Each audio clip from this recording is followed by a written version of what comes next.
দর্শক, আপনারা দেখতে পাচ্ছেন আমি দাঁড়িয়ে আছি এখন সিরাজগঞ্জ জেলার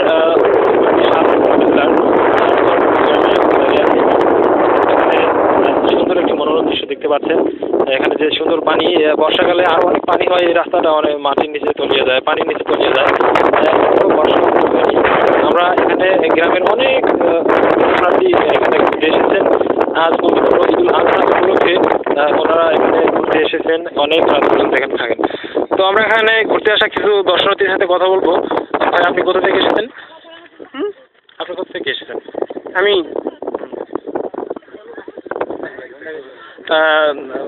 ভাই, আপনি কোথা থেকে এসেছেন? আমি সাদাতপুর চরবেলতল থেকে আসছি।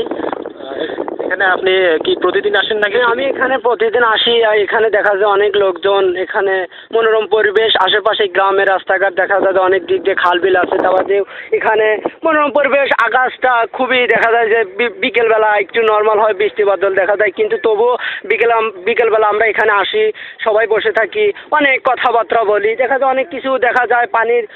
পানির রংটাও খুব ভালো দেখা যায়, যে পানির অবস্থাটা এখানে গোসল বাদলে সব দিক দিয়ে এখানে সব দিক দিয়ে মানে অলরাউন্ডার। আমরা এখানে দেখতে পাচ্ছি কিছু দর্শনার্থী হয়েছে ওখানে। আমরা এখানে সিরাজগঞ্জের কিছু ঐতিহ্যবাহী তুলে ধরবো। সিরাজগঞ্জ জেলার এখানে আমরা জানি যে সিরাজগঞ্জ একটি পানি বর্ষাকালে এখানে অনেক অংশ তলিয়ে যায়। এখানে সিরাজগঞ্জের এখানে মহিলা এবং মেয়েরা নৌকা চালাতে পারে, এটা আমরা দেখতে পারলাম। আর এখানে যে রাস্তা আছে, রাস্তার ধারে দর্শনার্থী ঘুরতে এসেছে রিক্সায় করে। আমরা এখানে ঘুরতে আসা আরও কিছু দর্শনার্থীর সাথে কথা বলবো। দেখি এখানে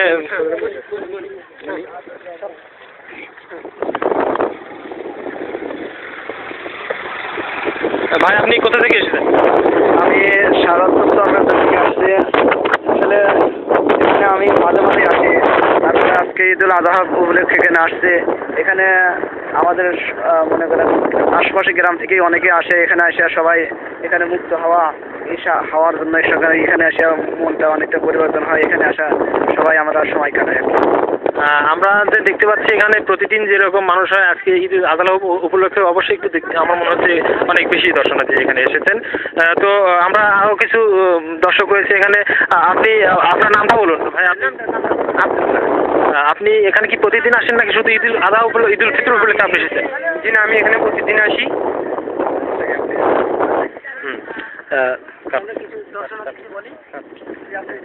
দর্শনার্থী এখানে দেখতে পাচ্ছেন মাগরিবের প্রায় কাছাকাছি সময় এসেছে। মানুষ এখানে দাঁড়িয়ে এখানে থেকে উজু করে তারপরে পার্শ্ববর্তী এখানে মসজিদ আছে, এখানে নামাজ পড়তে না। আমরা এখানে ঘুরতে এসেছি, কিছু দর্শনার্থী পেয়েছি।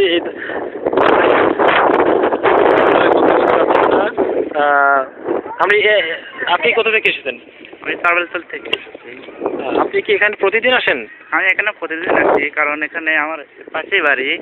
আচ্ছা, আজকে ঈদুল ফিতর আপনি কিরকম করে উদযাপন করলেন, কেমন লাগছে আপনার? আমি আসলে ঈদুল ফিতর খুব ভালোভাবে উদযাপন করলাম, কারণ ঈদুল ফিতর নামাজ পড়ে আমি এই গ্রামের পাশে এই নদীর মাঝখানে লাইনের উপরে দাঁড়িয়ে আছি। আর আপনারা দেখতে পাচ্ছেন যে এখানে নদী আছে, এই নদীতে সুন্দর পানি আছে, এখানে গোসল করতে অনেক ভালো লাগে। আর এই গ্রামটা চরবেলতল গ্রাম, এই গ্রামটা ঐতিহ্যবাহী গ্রাম। এই গ্রামে 80% লোক শিক্ষিত। এখানে আর বাদ বাকি কৃষক আছে, আর তাঁতি আছে। অনেক ধন্যবাদ আপনাকে। আমরা এখন ওদিকে যাব, ওখানে একটা ব্রিজ আছে। দর্শক, আপনারা জানেন যে করতোয়া একটি অন্যতম বাংলাদেশের নদী। এই করতোয়া নদী আর সেটি সাদতপুরের মাঝখান দিয়ে প্রবাহিত হয়েছে। রবীন্দ্র কাছারি বাড়ি রয়েছে, যেখানে রবীন্দ্রনাথ ঠাকুর এখানে অনেক দিন এখানে তিনি এসে বসবাস করেছেন। সেই রবীন্দ্রনাথ ঠাকুর ঐতিহ্যবাহী সাদতপুরের আমরা বাসিন্দা। সেই সাদতপুরের বাসিন্দা হিসেবে আমরা বলতে পারি এখানে যে সুন্দর মনোরম দৃশ্য রয়েছে। বাংলাদেশের যে কোনো প্রান্তের লোক যদি আপনারা দেখেন, অবশ্যই আপনারা এখানে অতি আগ্রহের সহিত ঘুরতে চলে আসবেন, এবং যে কোনো প্রান্ত থেকে আপনারা সড়ক যোগাযোগে আপনারা এখানে আসতে পারেন।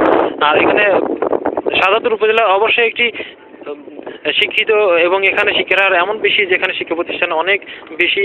আর এখানে অনেক সুন্দর সুন্দর শিক্ষা প্রতিষ্ঠান রয়েছে, যেখান থেকে প্রতি বছর অনেক বড় বড় ছাত্র, অনেক শিক্ষিত মানুষ এখানে বাংলাদেশের বিভিন্ন শিক্ষা প্রতিষ্ঠানে তারা এখন চাকরি করছেন।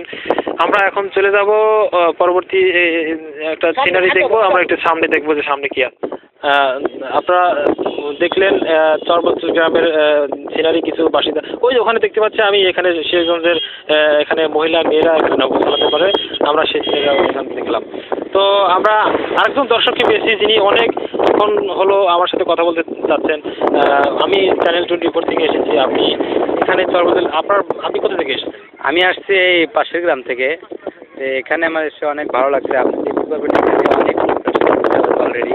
এই পাশে অনেক লোক আসতেছে, কিছুক্ষণের মধ্যে দেখবেন যে আপনি এখান থেকে একবারে টোটাল এখানে ভরে যাবে। এখানে অনেক লোক আসে, হাজার হাজার লোক আসে এবং এখানে এই মুক্ত বাতাস তারা গ্রহণ করে এবং তারা সবাইকে আনন্দ দেয়। এই দেখতে রাস্তা স্বচ্ছ পানি, এখানে হাজার হাজার মানুষ গোসল করে এবং ওই যে একটা দেখতে পাচ্ছেন লোক আসতে পারে এই আনন্দ উপভোগ করার জন্য। তারপরে আপনি দেখতেছেন যে লোক এখানে বসে আছে, হাজার হাজার লোক দাঁড়িয়ে আছে। তো আমি এখানে আসছি এবং আসতে পাঁচ দিন ধরে ঢাকা থেকে আসতে প্রতিদিন আমি এখানে আসি এবং আমার অনেক ভালো লাগে।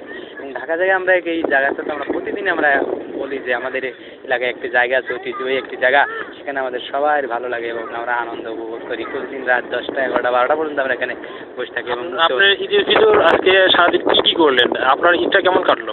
আমার ঈদ ভালো কাটছে। সকালে ঘুমেতে উঠে নামাজ পড়ছি, তারপরে ঈদগাহে গেছি, ঈদের নামাজ পড়ছি, এসে তারপরে বাড়িতে কিছু খাওয়া দাওয়া করছি, তারপরে এখানে আমি চলে আসছি, এসে এই খোলা বাতাসে বসে আছি।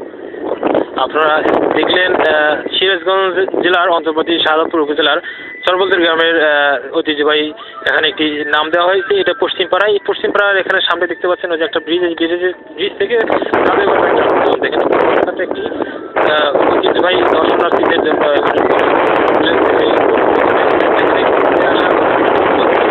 কথা বললাম।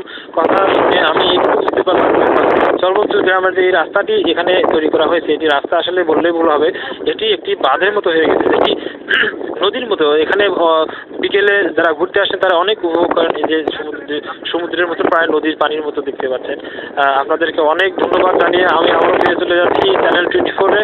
আপনারা আবার অন্য কোনো প্রোগ্রামে আপনাকে দেখতে পাবেন, আপনাদের সঙ্গে থাকবো অন্য কোনো প্রোগ্রামে। বাংলাদেশের যে কোনো প্রান্ত থেকে আপনারা এখানে ঘুরতে আসতে পারেন। কোনো একটি প্রোগ্রামে আপনাদের